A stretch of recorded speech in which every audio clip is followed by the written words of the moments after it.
Craignant l'ouverture d'un second front en Europe, Hitler ordonne la construction du mur de l'Atlantique, une série d'installations militaires visant à protéger les côtes d'une éventuelle invasion. Cependant, les Alliés choisissent de débarquer en premier au Maroc et en Algérie. La Libye italienne se retrouve alors prise en étau entre deux fronts. Le régime de Vichy perd le contrôle de ses colonies et est envahi.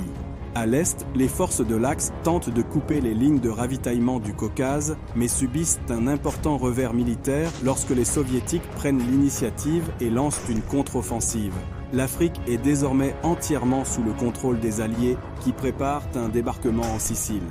Le nouveau gouvernement italien demande un armistice, ce qui entraîne son invasion par les forces allemandes.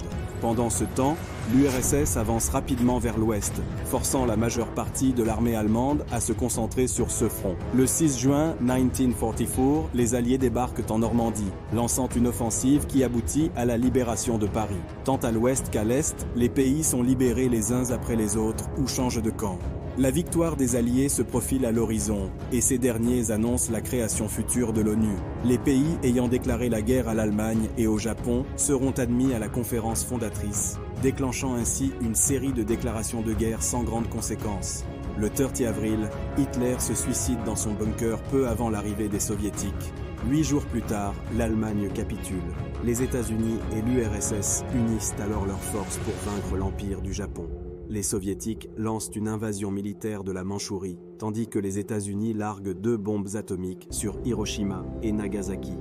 Le 15 août, le Japon capitule à son tour, marquant la fin de la Seconde Guerre mondiale.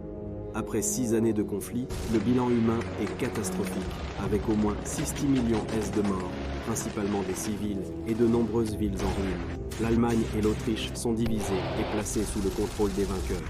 Les anciennes puissances européennes sont épuisées et ruinées par la guerre, laissant les États-Unis et l'URSS comme les 2 dernières superpuissances mondiales.